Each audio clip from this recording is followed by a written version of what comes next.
Again, I'm here with Dr. Omar, and inshallah, today, again, we're going to be talking about family life, husband, wife, and I'm going to be sharing different study cases, or not study cases, but the people I've dealt and counseled with, and what advice Dr. Omar would give us regarding that. And so, what I want to focus today on is that a lot of women feel depressed, Mm, and that affects the family life quite a lot. I know you're a medical doctor, mm, and you also understand our society very well. So mm, all these things tie into each other in a way that creates an environment. So, like for instance, let me share with you. Not too long ago, as you know, a sister calls mhm, and it's very often that I think sisters feel that they are not being productive mhm, uh, because they're stuck with their children. They don't know what to do to feel productive, and I don't mm, know if that's the cause of their depression, but a lot of sisters, Muslim sisters, uh, they feel depressed or they feel lonely. mhm. Uh, And so, what would you say to a sister who is feeling depressed or lonely? And yeah, so let's start there. Okay. Bismillahirrahmanirrahim. May it please Allah to grant us wisdom and an open heart to receive that wisdom in this hour. Um, each case is individual, but you're talking in a generic sense, and that generic sense is understandable in the context of the new abnormals that are pushed onto society by the fragmentation of the family life, the social life, the community life.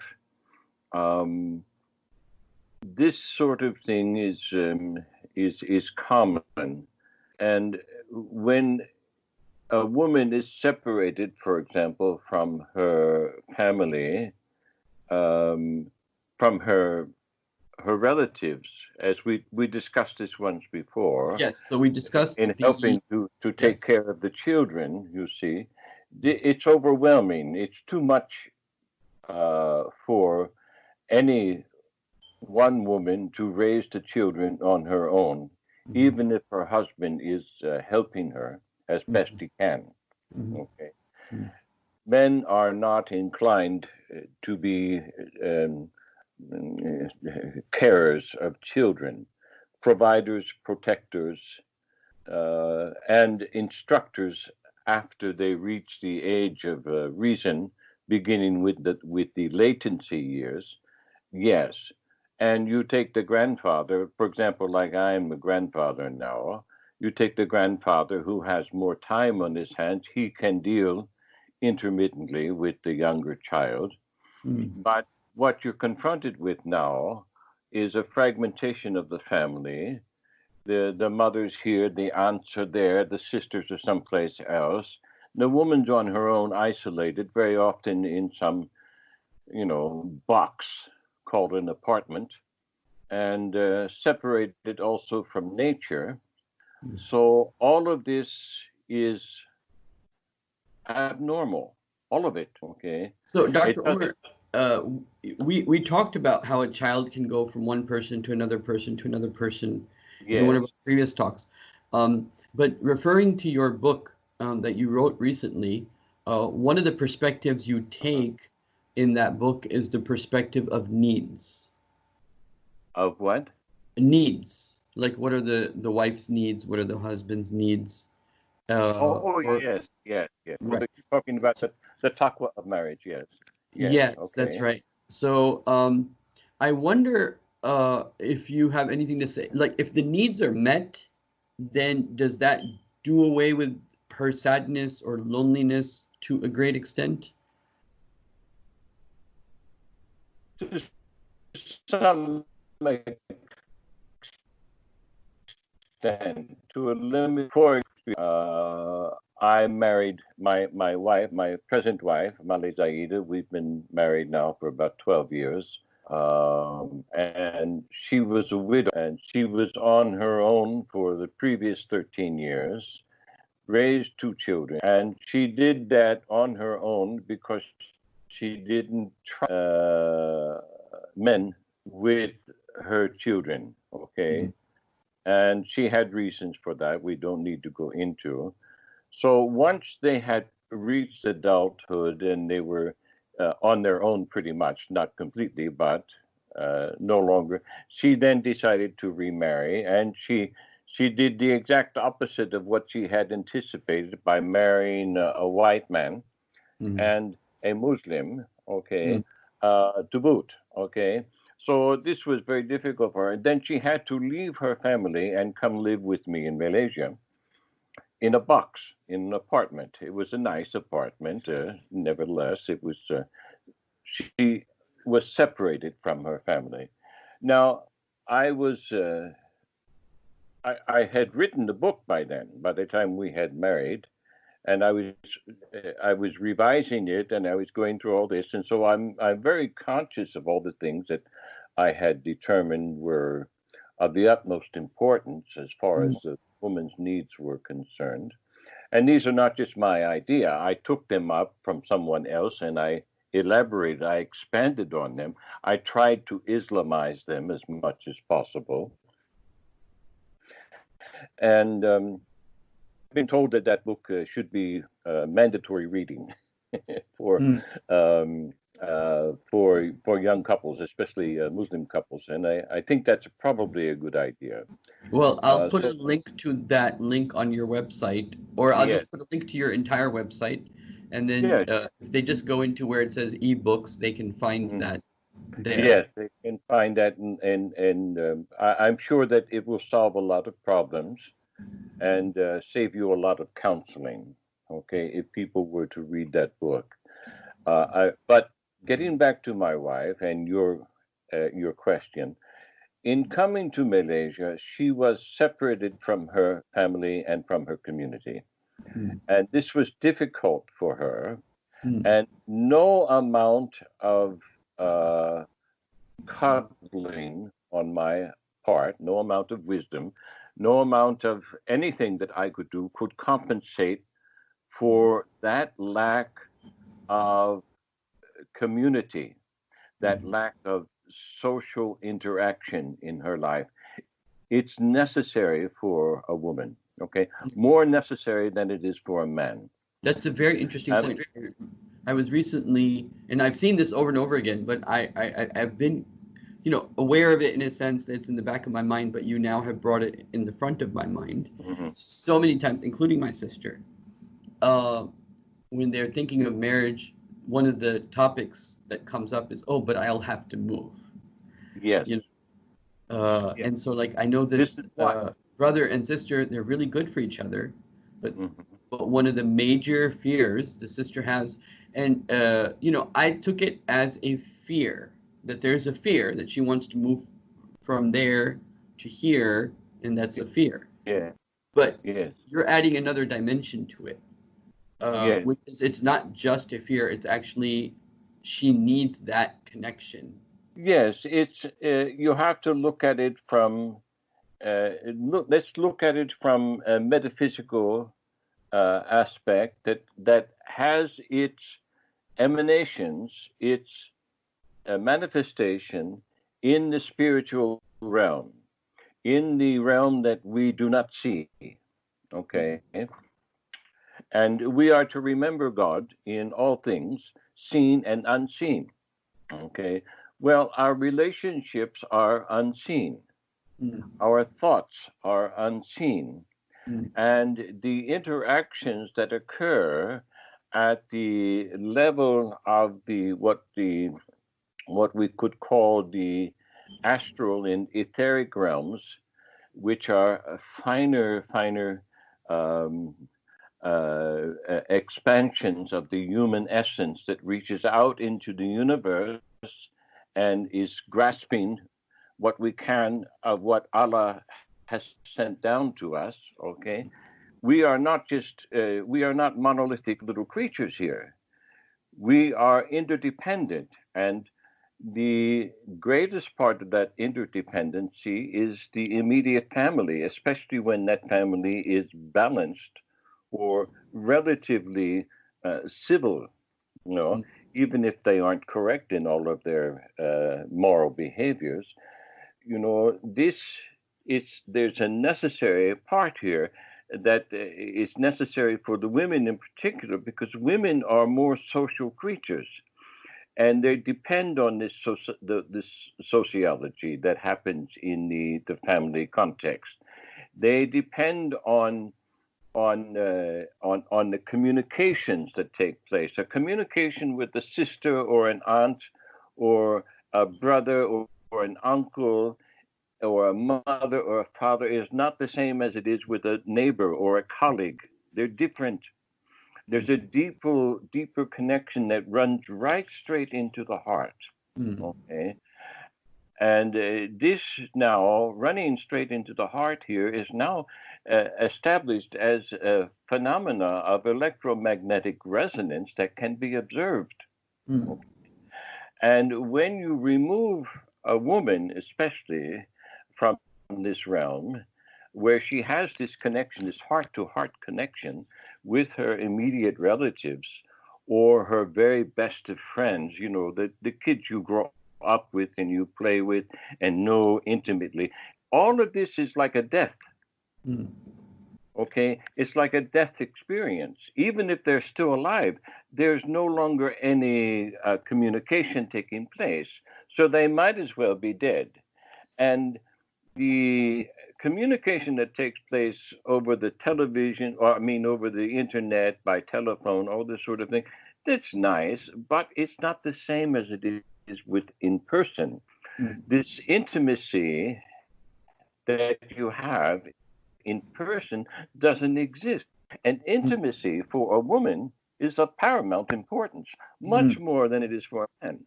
Okay? A man is abstracted, he's above all this.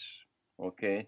You think of the man as the aesthetic out in the wilderness. Okay? Women don't do that. All right? Men do this because men are separate and apart from that social realm in this intimate fashion. Mm. Men are governors, okay? And the king does not want to be intimate with his subject, Mm. okay? Unless there is a king will enter into a moment of intimacy, but he will not carry it on. He will Mm. not carry it forward. Mm. Only with the closest of companions. And the closest of companions you can count on one hand, okay? Mm. Right, right. All throughout your life, you're only going to have a handful of very, very close, intimate companions for a man. This Yeah, is in not the fact, the same Prophet with said, women. Ashabul Arba'a, best friends are four, Mm-hmm. meaning not that you're commanded to have, because this is just a statement of, you can say, not a statement of command, but a statement khabariya, like an informational statement. Maybe Yeah. maximum can be taken from the perspective of encouragement, that, Yes. a man should have people he consults and people Yes. he gets into moments of Yes. of honest conversations with. So the Yes. Prophet said four. So I think that um, so what is the alternative for sisters now? Let's say there's a masjid. Should the should the sisters try harder in kind of like collaborating with one another and creating like an alternative family, an alternative social structure in a sense? It's Uh, it it's not the best thing to do, but it is the alternative. Yeah. It's what I mean. What else to be done? This need has to be met. Okay. So the close, intimate family can never be substituted, but it can be mimicked, it can mm, be mimed. And this is what the secular authorities are trying to do now. And they're trying to substitute an artificial set of relationships for the real. mm, Okay. that's And in the masjid, in the religious communities, you have something, you have an advantage. The women do have an advantage here because they have the inspiration, they have the grace that is uh, given by Allah subhanahu wa ta'ala to his servants. Mm. And when you then pour yourself out into the community with this in mind, and you're conscious of it, okay, let's just make the husbands and the wives conscious of the fact that they need this interaction. It's necessary. Mm. The only way you're going to overcome this kind of depression is by sharing intimacies, okay? Mm. Sharing responsibilities for the children. What is it that a woman does when she goes to visit her auntie or her sister or her brother? What's the very first thing she talks about? She talks about the children. Mm. Her children, your children, what are they doing? How are they? Do they need anything? The man doesn't talk about this. Yes. Men Yeah. do not talk about this. Now the wives will talk about this, and they'll get the information, and as we said before, they will come running home to their husband, and they will say, "Oh, sister so and so, her son needs, such and such." Okay, Mm. and the implication will be, well, you're the king. Can you grant this benefit? You see, um, and this sort of thing. But when a woman is stuck in a box with a husband who's out, driving taxi all day or whatever the case might be, and all she has is a telephone, these new gadgets, there's no real intimacy taking place. Mm. And not only that, but when you're talking on the phone about all these things, there's all kinds of people listening in, you see. Mm. And there are all kinds of unsavory characters listening in now, and they're getting this information, and they're finding out who needs what. And if you don't meet their needs, and if they think it's to their advantage to meet the needs Mm. of your children, they will do it. Mm. Okay, and they will try to take those kids away from you. Mm. So the woman who's experiencing depression because she is lacking this intimate social interaction that normally takes place So, with the Dr. family. Omar, Yes. masjids in America and Yes. masjids in a lot of parts of the Muslim world, the Mm. sisters' space is hardly any space if you've ever seen in the Yeah. U.S. I've And seen that. Yes. This is and and outrageous. and the facilities given to sisters. Now, Hmm. I understand, like, if you're living in Pakistan or Malaysia, it's a Muslim country. Well, maybe the situation is a little bit different, but Muslims living in Britain or the U.S. or other places like that, their only contact with Islam in terms of a social contact is in Yes. the masjid setting, because the masjid acts as a masjid and also as a social center. Yes. But the sister's space is usually very much ignored. Yes. And that's just the physical space. And then the level of activities, the interaction between the sisters is sometimes really undermined. Yes. Uh, and so Yes. and you This know is what? It's this. so interesting that you're saying this, because during COVID-19, Hmm. I've gotten more complaints of depression Hmm. because they're stuck at home. Yes. And and and uh, and they're stuck at home with a husband who's unsocial, and men are naturally unsocial. I mean, it's not that we we don't like to have company and whatnot, but the guest comes and we're waiting for them to depart. This is not necessarily the case, all right, with the men. I mean, with the women. The women want, my wife. My God, when the relatives come, they come for the weekend. mm, Okay, if they come, a whole family will invade my house for the entire weekend.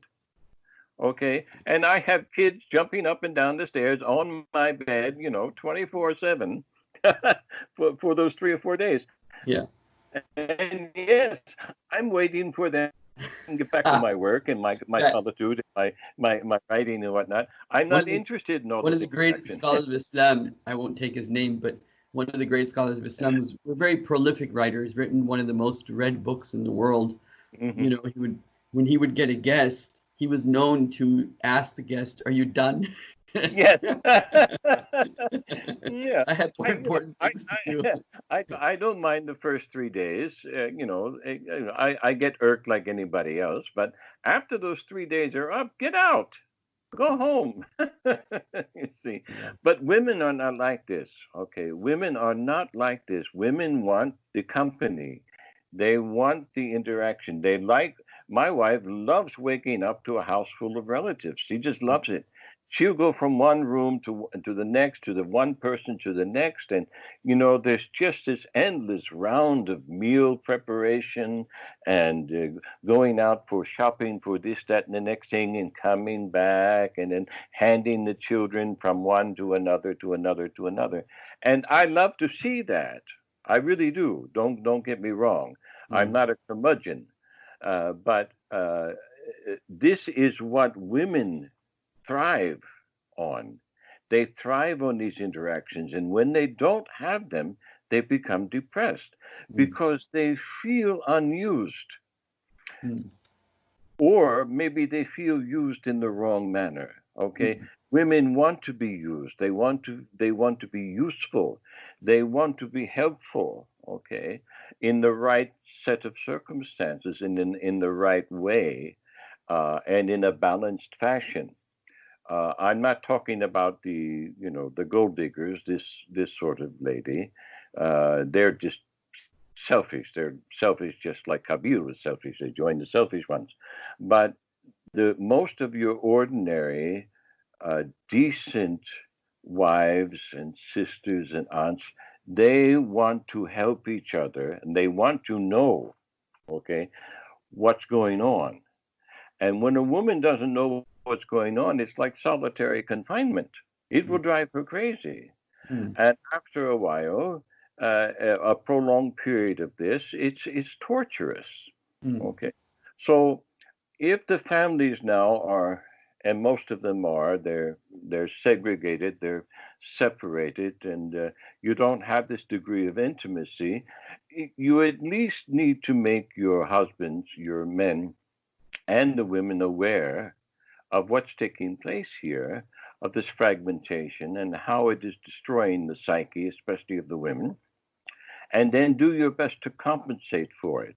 mm, But don't try to establish programs, because the moment you try to establish a program, you are interfering in with the natural process. the natural process. You're interfering with fitra, you're interfering with guidance. Mm, Let these relationships develop. The problem is, as you just identified yourself, there's no place for them to mm, develop, you see. So if the man is a chauvinist and he comes home and he doesn't like to have visitors, then what can his wife do? You see, mm, there's no place for this interaction to take place. He doesn't want a stranger in his house. Okay, that's understandable, but there has to be some sort of venue for this interaction to occur, for this help, for this exchange between the women and the children to take place. Okay. I have noticed that a lot of the sisters are active in the masjid, are active in the masjid to feel, uh, I guess, productive or useful. Yes. Uh, and a lot of those sisters that are active in the masjid are not very happy in their family life. Well, And so that. it's like they're not getting their acknowledgement and appreciation at the home.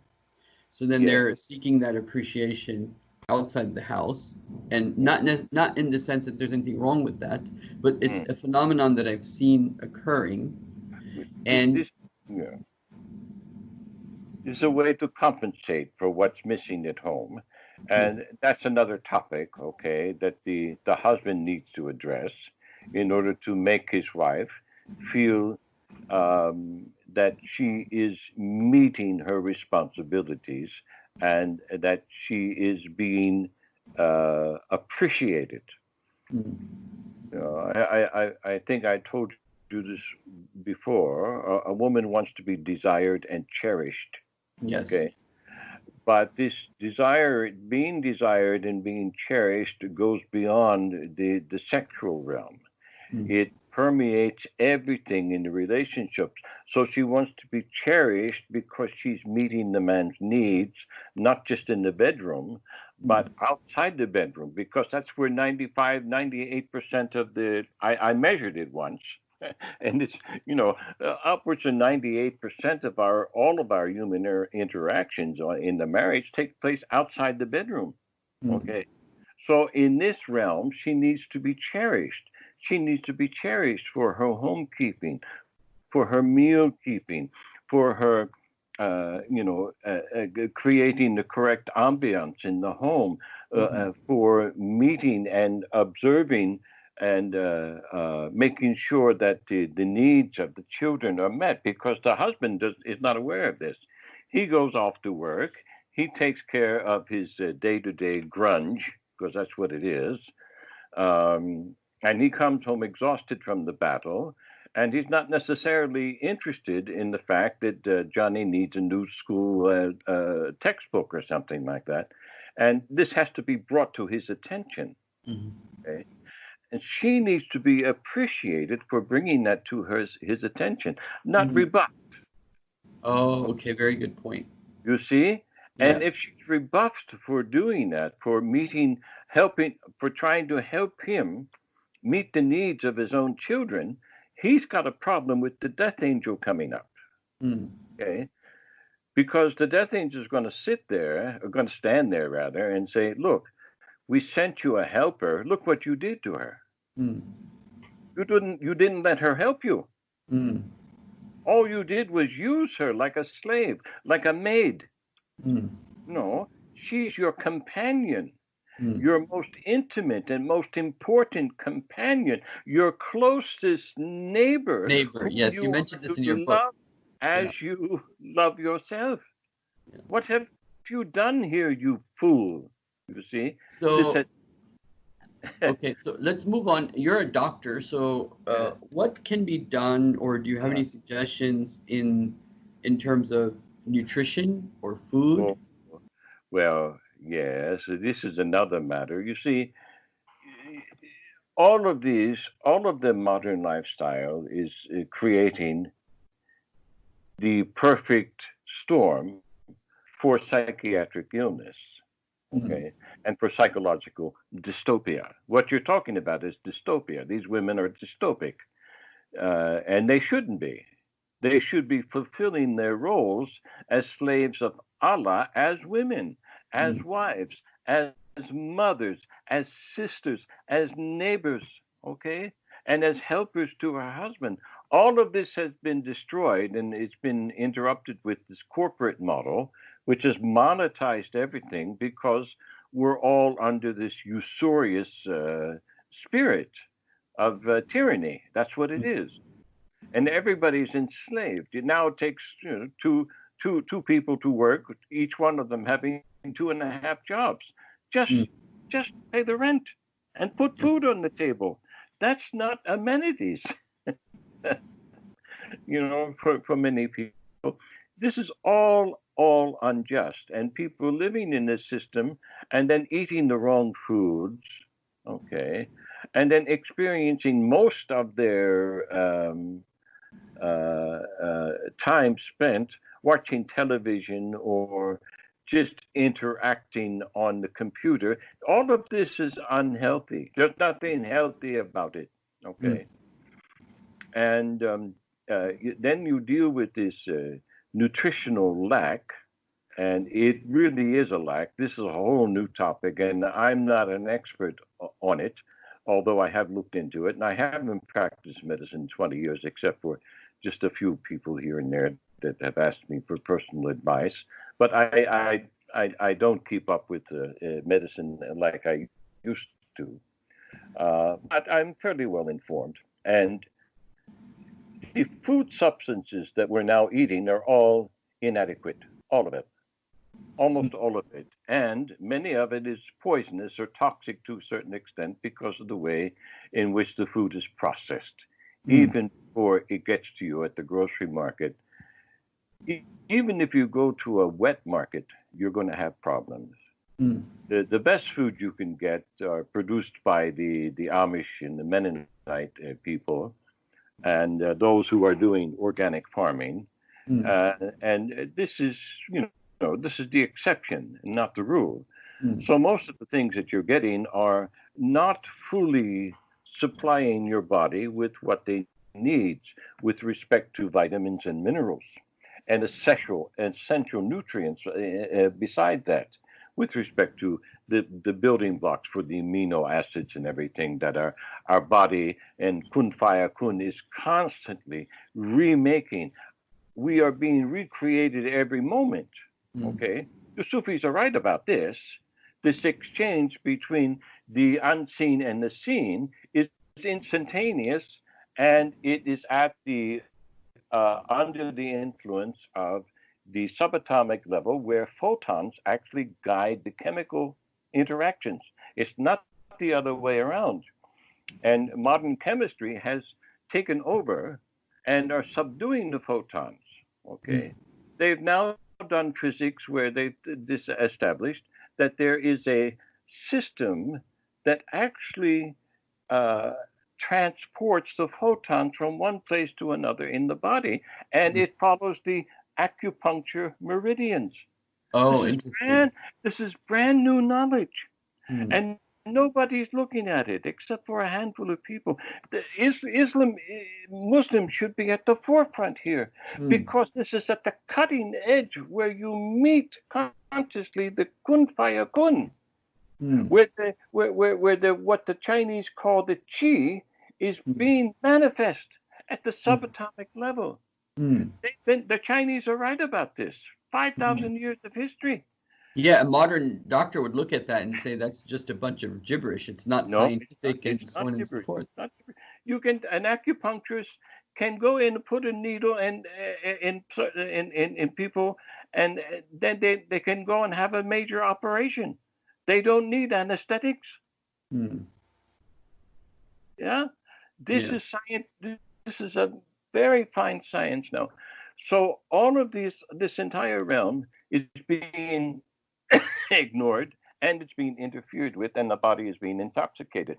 So you have metaphysical intoxications, you have physical intoxications, and then you have spiritual intoxications with the wrong approach to spirituality, with the wrong approach to religion. And then you have the wrong approach to family life. Mm. Oh my God, no wonder the women are depressed. No Yes. wonder. No Yes. wonder they're depressed.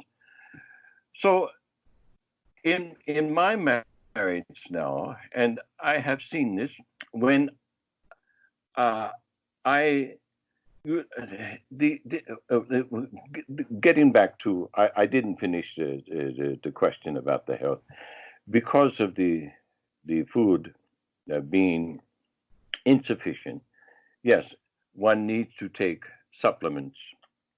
Mm. I take them daily. I make sure that my wife takes them and our grandson takes them daily. Mm. We take a good multivitamin. We Mm. take magnesium and we take vitamin C daily, and we make sure we get enough sunshine. Mm. Oh, you should go to my website and look. And Well, there's a with site. COVID-19, sunshine's gone. Yeah, well, this is. And by the Don't you way, think, Zaid? I think I read a report yesterday that they're beginning phase two, phase three of letting people go back, and today they Uh, came out with a report that COVID-19 went high again in mm, 13 states. uh, I don't So I don't believe know a what they're thing. going to do about that, but I don't that. believe a thing that they're saying. That the whole thing is a farce, and this whole thing about the corona COVID, it has shown God.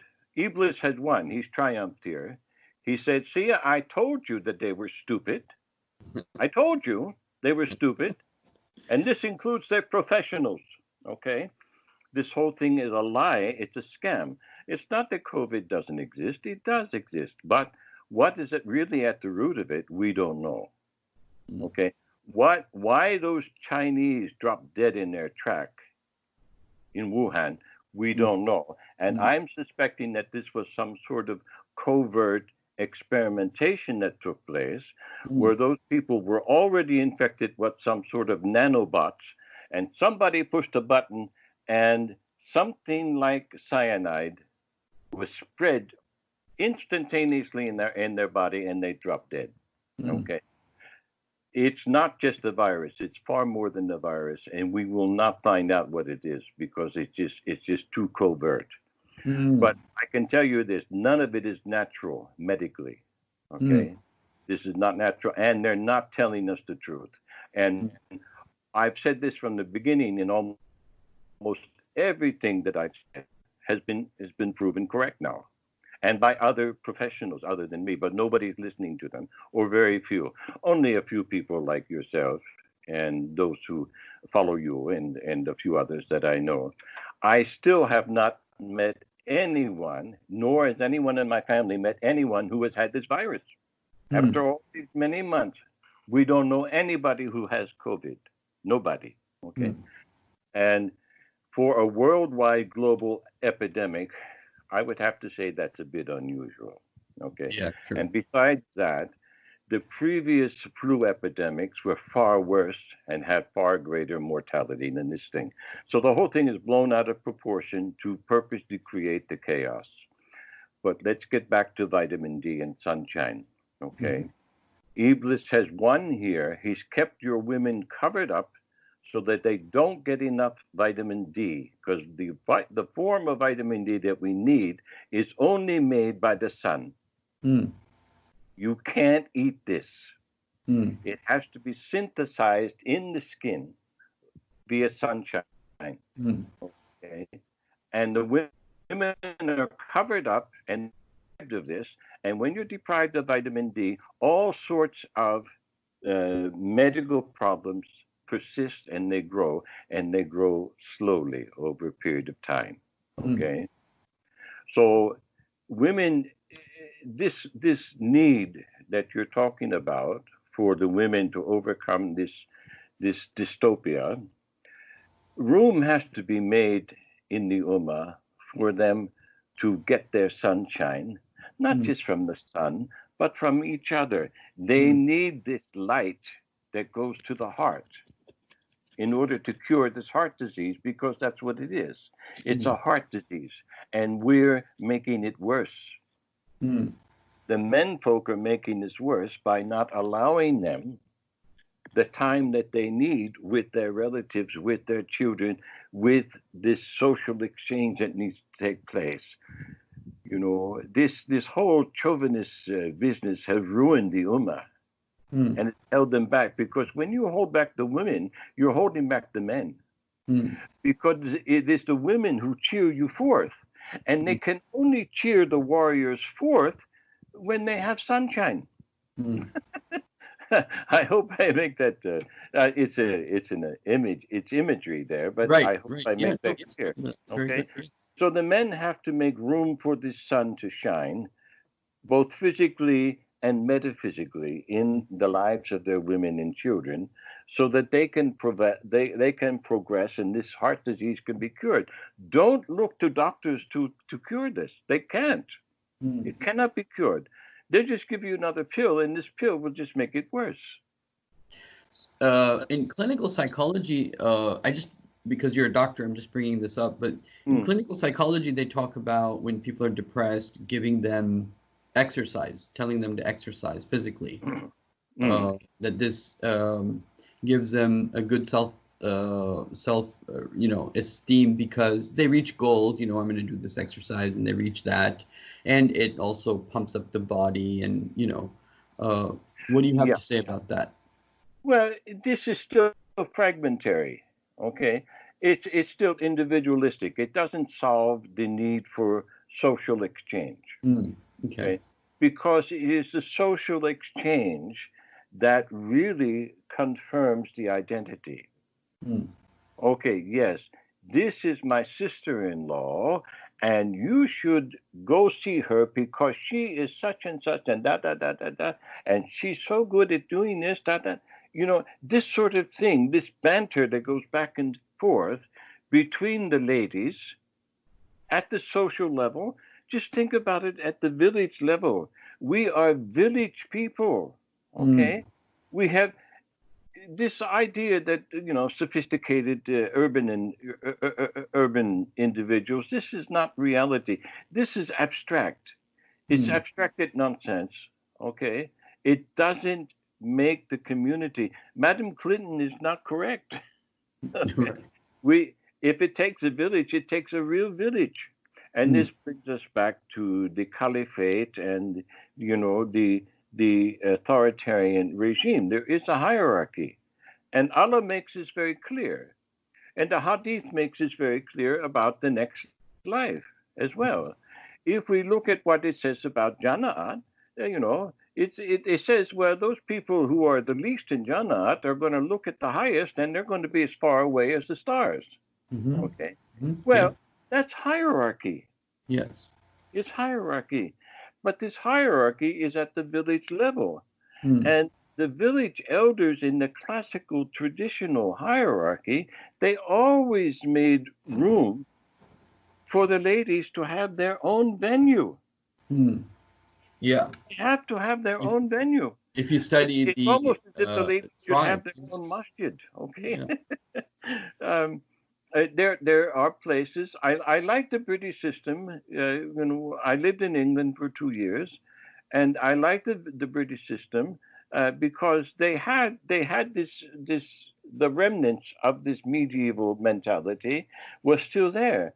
They Mm. had, if you went to the local pub, and even in my father's hometown, if you went to the local pub, okay, there was an entrance for the women and an entrance for the men. The Yeah. men went to one section of the pub, the women went to another, and they Mhm. did not mingle, Mm. Interesting. okay? But their venue was in the same place. And believe me, in those villages where they had this system, everybody knew who was who was who was who. And whenever something went wrong, they knew exactly who was responsible. They didn't need police, they Mm. were their own police, okay? Now, and this is because of the communication system. Okay, when Mm. you allow the women to establish their own intelligence networks, okay, the men are very well informed. They don't have to do it. They don't have to have their CIA, okay, except at the level of militancy when it's where if and when that's necessary. Mm. But at the street level, the women are your intelligence source. They know everything Mm. if you let them. But if they're segregated, this cannot happen. Okay. Do you have any words on how spirituality maybe ties into depression? Maybe in terms of just throwing out ideas in terms of reading Quran out loud, or remembrance of Allah, or reflection upon the creation of Allah, or just kind of like how spirituality plays a role in all of this. Well, that is part of the metaphysical discipline that allows one to do their best. Okay. So when you are doing that and you're calling on Allah and you're remembering Allah in that realm, in that spiritual realm, you are inviting the grace of Allah. I mean, every time we do our prayer, it's like making a phone call to heaven. Okay. And then we finish our prayer, and then Allah answers as we Mm. go about our business. Mm. Sometimes, if we sit there and we entertain tapakur, we will receive an answer. But the problem is, this is not being acted out in the dunya. Okay, you can't compartmentalize spirituality Mm. and then not allow it to express itself in the dunya. Mm. So this element of the deen is being cut off. Mm. If you just expect this to be a personal matter and have no expression in the deen, so that a woman, let's just say the woman is grabbing all the grace that she can from the heavenlies to be the best wife, the best mother, the best sister, the best neighbor, and then she's being prevented from doing it. You see, this this is this is like cutting her throat. mm, Okay, this is strangulation. It mm, doesn't allow the best to manifest, mm, and that's what we're called on as part of. I mean, you know the Hadith and the Quran says about this. Is that the struggle, the real jihad, is to be able to do your best. yes. Well, what? I want to be the best reciter of the Quran. Well, what practical use is that? Mm, Okay, I know Hafiz who think the world owes them a living just because they've memorized the Quran. mm, They're useless otherwise. They can't even tie their shoe. mm. You understand? Yeah. This is useless. This is useless. And if you're doing this to women and you're making them so holy that they're no earthly good because you're not allowing them to be earthly, not to immerse themselves in materialism, but to practice their spirituality in the deen, then Mm, what use is this? You send a woman, you're inhibiting the communications because some man's afraid of his own sexuality. This is childish.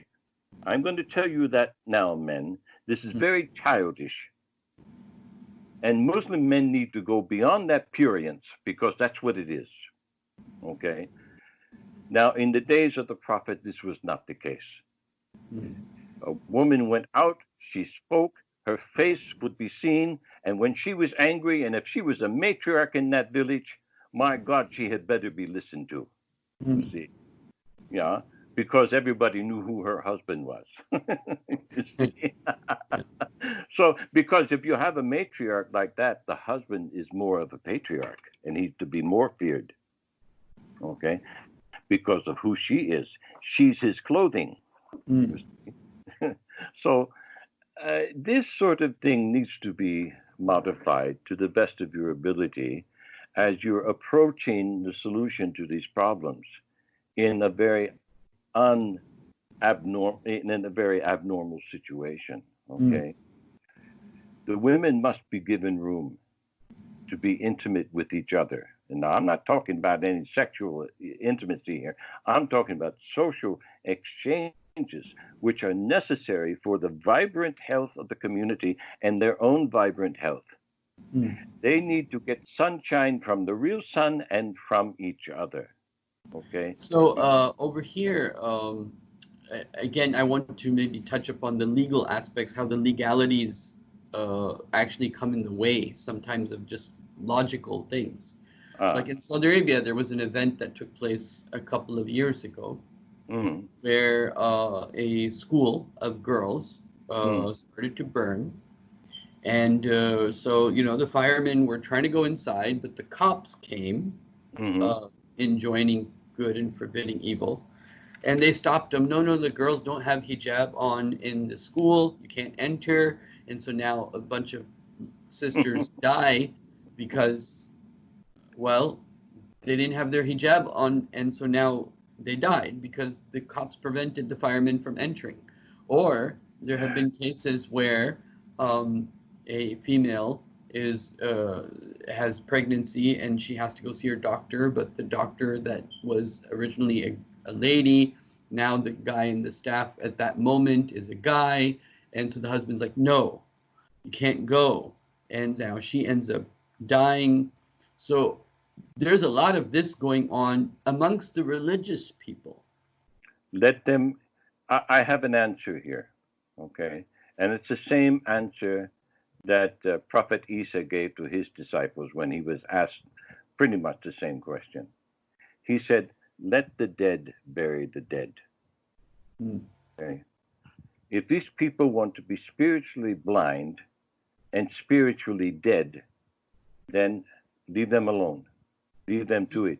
and the interesting thing is, even from a legal perspective, we know the five maqasid, meaning the five, uh, you can say the purpose of Sharia is to preserve life.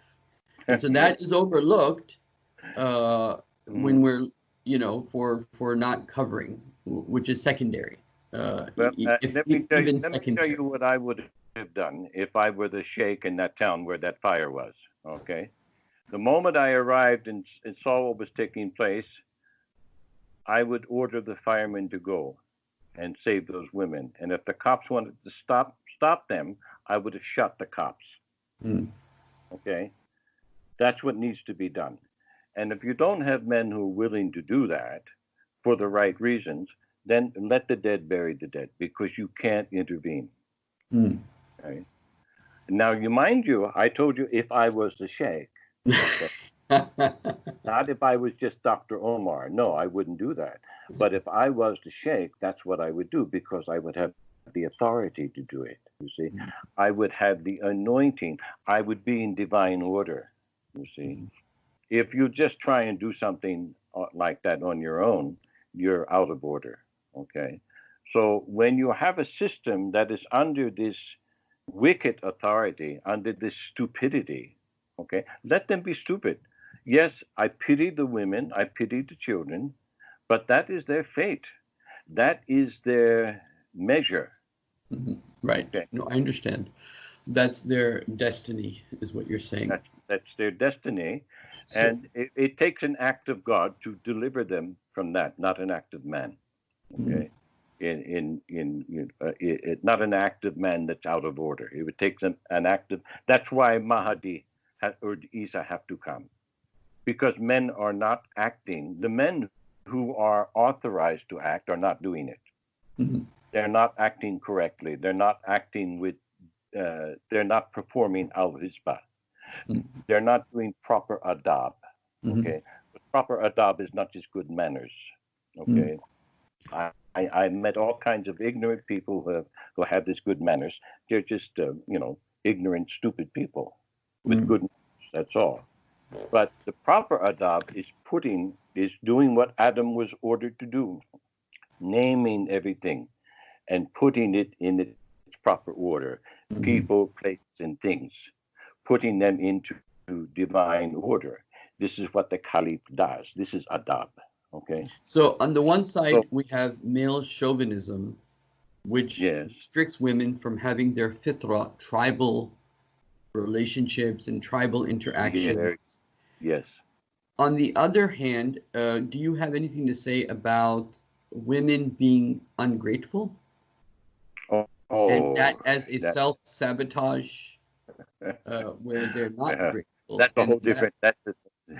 That's a whole different sin. Okay. So yeah, of course, but ungratefulness doesn't just have to deal with women. I mean, men are ungrateful too. We're all ungrateful, and to a certain extent, when we do not obey uh, the spiritual law. and Dr. Omar, Uh, I refer to this specifically from the perspective of how it relates to depression or causes depression. oh, well, And like ungratefulness. a lot of times the husbands will complain, and I've seen it, sisters will be like, oh, but her husband's doing this. So on the one side, you have that, let's say you do have somewhat of that tribal thing going on, but Hmm. then the effect of the materialism from the society takes that into a negative direction sometimes where the wife is like, well, his husband does that, and well, why don't I have that? And well, she got that, or you understand where I'm taking this kind of Yeah, like yeah, ungratefulness in the sense that you're always looking to what you don't have rather than what you do have. this is immaturity. What you're describing is an immature child. Hmm. Okay, there's no spiritual maturity there, and I was thinking about this actually earlier because I'm preparing some manuscripts now with an element of this in mind, and I was thinking about the prophet. Uh, Peace and blessings be upon him, and his practice, okay, his sunnah, and his recommendations. Many of his recommendations were based on um, local tribes, and I'm not just talking about Arabs, I'm talking about the people across the sea in the African Horn, the Oromo people, the people of the Ethiopian tribes there. They had a system of tradition and of tribal life that was very, very ordered according to the Mosaic law, because Mm, it was the Mosaic law that had infiltrated those regions for centuries before the prophet had come. And these were still some of the people who were not believing that, for example, that Jesus was God or Son of God. And these people, for example, they had a hierarchical system that was based on achievement and maturity, mm, so that see, the man who had standing in the community was the man who had, by virtue of his own work, accumulated a certain degree of wealth, and that wealth was being shared in the community and not in a negative fashion. And these men often had more than one wife. mm, Uh, and this was not, they had nothing to do with Islam. It was just the natural order of things. mm. And these women would live together, in the same compound, okay, just like the Prophet did with his wives Right. So, in the masjid. They didn't have their own separate house on the other side of the city. They didn't have their own car. No, they lived together, and the children from all of those marriages were raised by each other. So mm, that if one child wanted to sleep with auntie so and so, she went. Okay, not necessarily their own mother. You see, and so, and there was always the chief wife. Okay, so there was a hierarchical order. The matriarch had control of the younger wives, and mm, not vice versa. mm, The husband may have preferred the company of a younger wife for sexual reasons, but he preferred the company of his elder wife for noble reasons. mm. You see, this is maturity. Okay, the women you're describing are immature. They're still children. They haven't grown up. Oh, Daddy gave you 3 jelly beans and only gave me two. I want three. Please spare me. Spare me this I had a stupid. case, where a husband and wife, and the wife is talking about how on Facebook, all of Hmm. their friends, meaning Yes. their acquaintances, Uh, on Facebook seem so happy, whereas she is not. And and then so I did what a counselor does, which is ask the questions so that maybe they can think a little deeper. So I said, do you think that what you see on Facebook is reality? You know, Yes. I had to so divorce the wife because of Facebook. Okay, if they're still using Facebook, they are far from Allah Subhanahu wa Taala. Okay, and they're being manipulated. mm, I would ban it myself, but no, I you mean, can't. I have seen a lot of negative things in marriages happen because of Facebook. Yeah, A let lot. me I'm talking about let, everything from let, affairs to, just a whole bunch of yeah. things. I agree with you. Okay, this is not community. It's it's artificial. The whole thing is artificial, and it's destroying the real. Okay, that's what's taking place. But let me give you an example of wisdom in a marriage and equal treatment. Okay, for more than one wife. Okay, the Quran and the Hadith does not say anything about loving each wife equally. It says treat them with justice. Yes. There's a difference. There's a difference. Okay. It's not possible to love each wife equally, Yes. but to treat them with justice you can do. Now let's just say I have three wives. Okay, one is a lawyer and she works in a sort of dangerous situation. Okay, and she needs protection, and I can't be with her 24 hours a day. So I hire her a bodyguard, and I give her a Mercedes. Okay, take her to to and from her office, okay? And let's just say that I have a second wife, and she wants to be a seamstress. So I buy her the best sewing equipment and the best materials that she possibly can. Now, there's no comparison between the two. Hmm. Okay? And let's just say my third wife, she doesn't want anything to do with going out into the world, or that she's happy to stay at home, and she's a great cook. So I provide for her the best kitchen and the best foods available. Okay, I have treated each one justly Hmm. and equally according to their ability. Okay, this is the grace of Allah. Okay, but you have women now saying, "Oh, she got a new car. I want a new car, and look at that new house. I want that same house." Da da da da da. Yeah, please grow up, ladies. Grow up, and the men grow up. Okay. Now, going back to the Oromo, the Prophet said many things about maturity, but he said, well, the man doesn't mature until he reaches the 40 years. Okay. In the Oromo civilization, the Oromo culture, you could not take a position of authority in the community until you were 40 years old. Hmm. And by then, your children were grown. Hmm. You see? Now, you see how abnormal things are? Hmm. Yeah, things are way out of whack, and people are now being childish. They never grow up. You have 50, 60-year-old women who are out there still gabbing their gums, They're in their they're flat.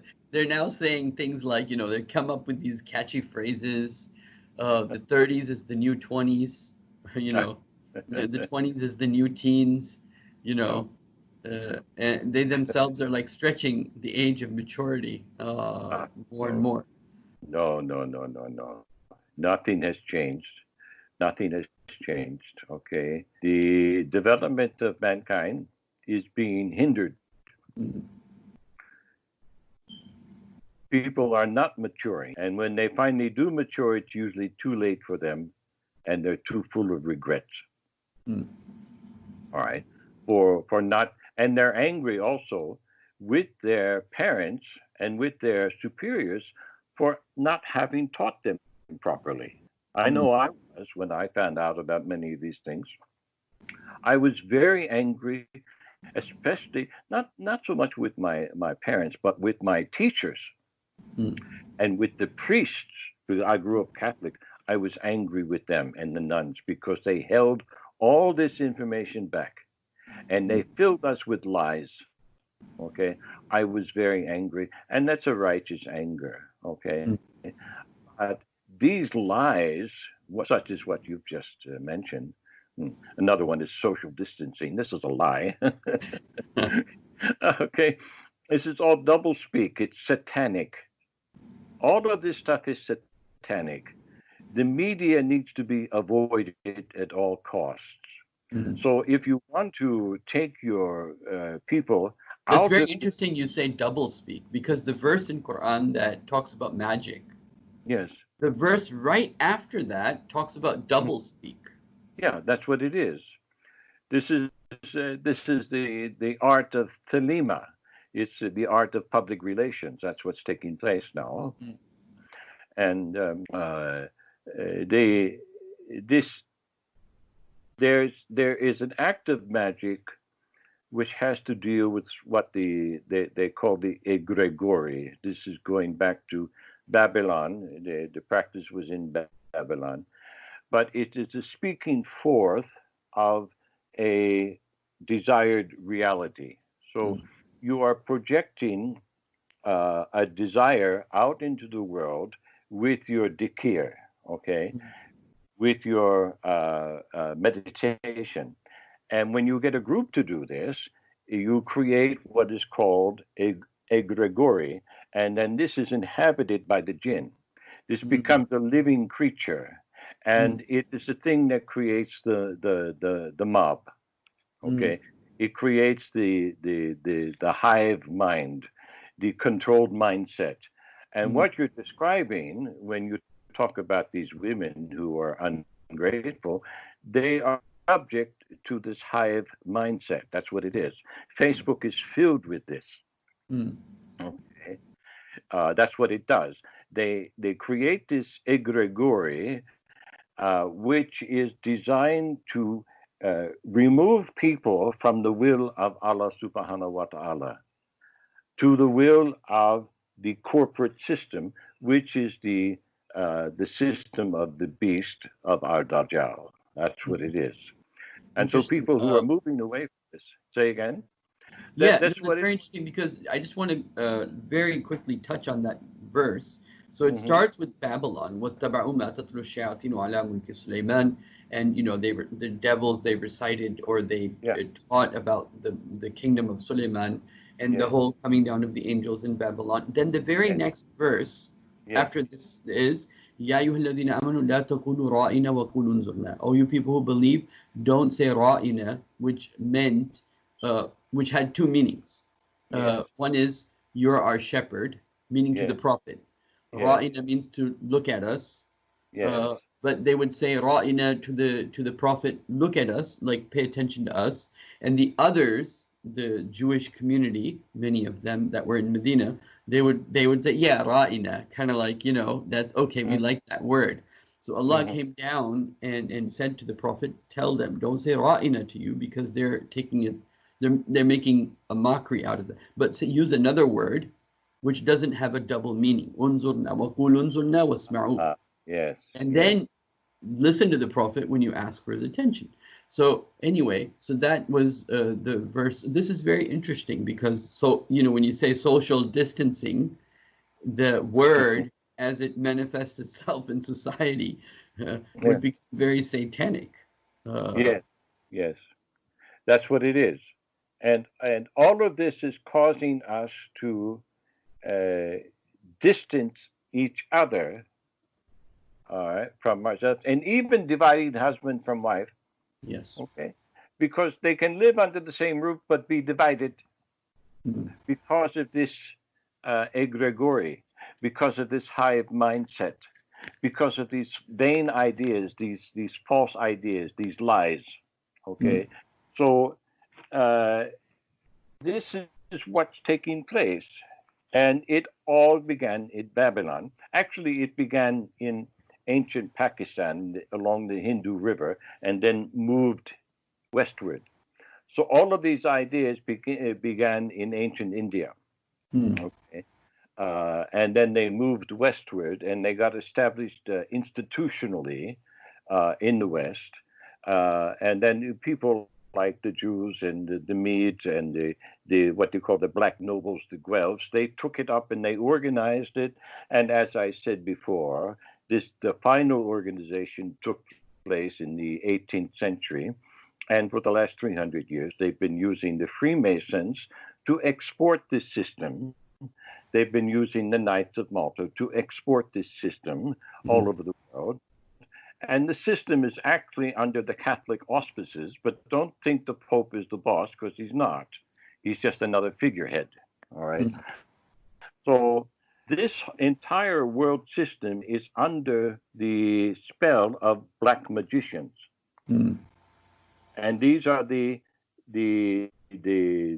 people that the prophet spoke about when he warned Khosru, are the initiates and the magi. The sins of the magi are upon us now. And Yes. uh, what's his name? I've forgotten now. Another one of the uh, scholars, who's the one? Imam Ahmad Shah, bin Hanbal, I think you're referring to.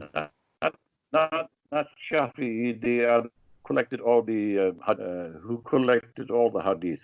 Ahmad bin Hanbal, Hanbali. Hanbali.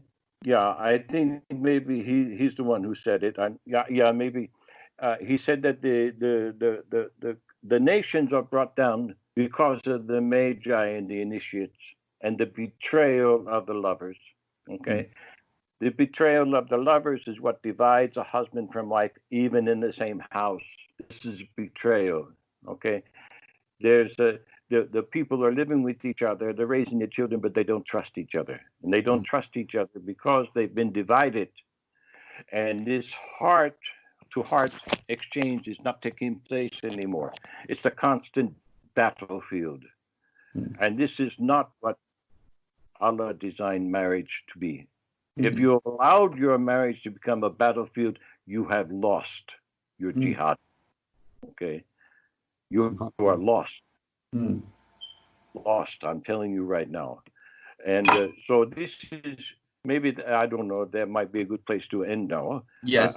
We went all over the place today. I'm not so sure. Well, we talked about depression from many different perspectives. We talked about from the social perspective, from a spiritual perspective, and from a nutritional perspective, and how even this magic is affecting everything. So I think we looked at depression from quite a comprehensive view, I think, inshallah. Yeah, you can't just look at it from the medical perspective.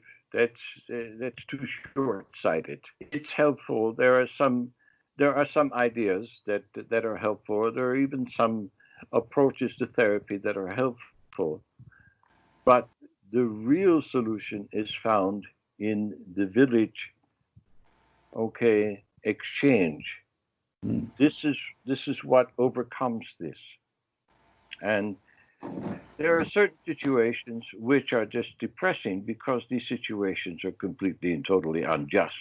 In which case, the woman cannot be relieved of the depression until he's removed from that situation. Okay. So these circumstances, some of them you can be remediated, others cannot be remediated. And in their sense, what we've described today, just I want to leave your listeners with this idea of the sun and of the light. All right? The Hadith makes this clear, and Quran makes this clear. When he created the pen, and he created the book. Okay. These are creatures of light. There are I've read commentaries that all agree that the human being is a creature of light. First, a creature of light before the incarnation. In the material realm. So we are creatures of light, and this creature and this lightness has to be acknowledged. Now, ancient Egyptians, they did the wrong way. They worshiped the sun. This is the wrong approach. But you cannot ignore the sun. The sun is there for our health. Without the sun, we cannot live. We cannot exist. But too much of it is also no good, because too much of the radiation is no good for us. So everything in balance. But to cover ourselves over and to remove ourselves from nature, to remove ourselves from light, is also to remove ourselves from the exchange of this light, heart to heart. And when that is done, there's no help. There's no help. You can't fix this. You have to restore it.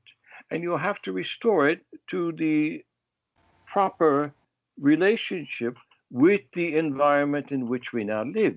The environment in which we now live is the earth. This is our home. It's a testing ground.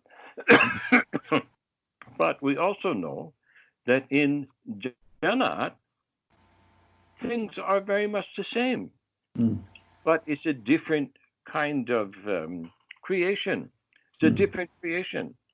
But it's another universe. So what we experience here is a mirror of what is in Jannah, and vice versa. What is in Jannah is better. So if we are hiding ourselves from the light here, well, this is not a reflection of what Jannah is. No. And if we are creatures of light, then we're preventing this light from permeating us and providing us with the health according to the directions that are brought by the light via kun via kun. We are avoiding God's grace. And when you avoid God's grace, you are avoiding health. So people need to think in a Tawheed fashion, in a holistic fashion, without becoming New World agey with all this Oh, perennialist. right. Yes, yes, yes. We need young men of your age and younger and women to get into the science of this because it's there. Hmm. There is a whole new physics, a whole new world of physics, which is opening this realm up now. Hmm. And Muslims are hardly aware of it, Hmm. hardly aware of it. So, Inshallah. anyway, light is the answer here. So, my brother, please bring whatever you can of this light to the people Do under you have your any care. comments about the Prophet being called Siraj and Wahaja, like the sunlight? The Prophet has been called the sunlight in the Quran, and Well, the Quran calls itself light too. But yes, inna arsalnaka shahidan, inna arsalnaka shahidan wa da'iyan ila Allah wa sirajan munira. We have made you a blazing lamp, meaning to the Prophet. yes. So Well, maybe his life, his teachings, his sunnah, uh, his family life. Uh, yes. All of this is light, okay? All of what he did is because of the light, and you don't get any more light that you can get in the world than you can get in Saudi Arabia. The, I mean, there's no shade except for the palm trees and the oasis there, right? And this light is also close to the sea, and so there's a different character about it. If you go to the mountain or you go to the sea, the quality of the light is different. Uh, but in any case, let me just say there's a thing that comes to mind right now as you ask me this question, is that the Quran being light came to complete what came before. Okay, yes. the Quran itself is not complete; it came to complete. Hmm.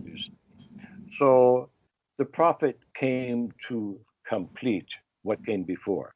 He put the seal on it. It's like the bottle was already there, then and it's filled with this nur, And then, and the prophet was used and to allow for those who uh, lift this cork to drink from this. You see, but if you don't know what came before, if you don't know the nur that came before, and you're only licking the cork, this is insufficient. right, And right. if you're only practicing the religious ritual, it's more insufficient, even worse, because there's nothing more dangerous in the world than a religious ignoramus. That's the most dangerous person in the world. And the Catholics have proved this throughout the Yeah, Middle Ages. Okay, yeah, okay, and the Muslims are doing it now. That's why people are running away from Islam, because it's filled with ignoramuses who were pretending to know it all, right, and right. no one knows it all. So the Prophet sealed this light, and he is the light. And what is the nur? It's compared to light on light on light on light, the lamp of God. Hmm. Okay, that's what it is. We are light. In Genesis, it says, "Become light." The world is not let. The word is not. It's mistranslated. The God did not say, "Let there be light." He said, "Be light."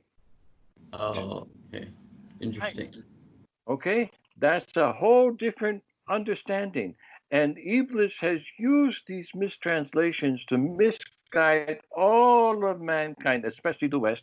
And the Muslims are following the West into this lizard. Okay, so I'm encouraging any of you who are listening. There is a new physics.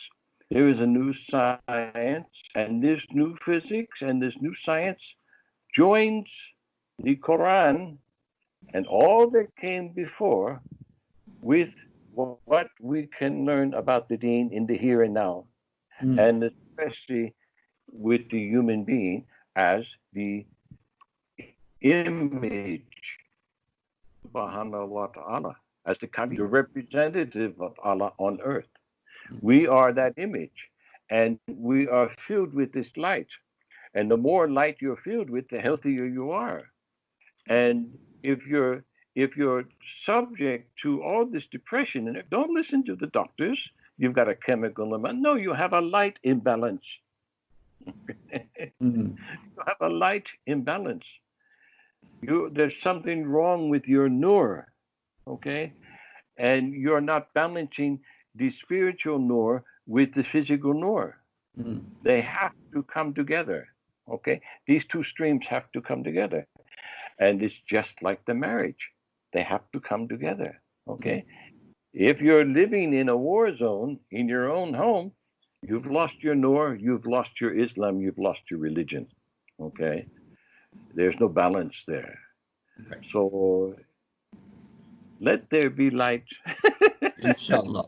Inshallah, for all of us. Ya Rabbi. Ya Rabbi. Inshallah. So, inshallah, we'll end here today. Um, and inshallah, see you very soon, inshallah. Wassalamu alaikum wa Assalamu alaikum. rahmatullahi wa barakatuh. Make sure to subscribe today and make sure you like and make sure you leave your comments and ideas. Jazakumullah khairan. Assalamu alaikum wa rahmatullah.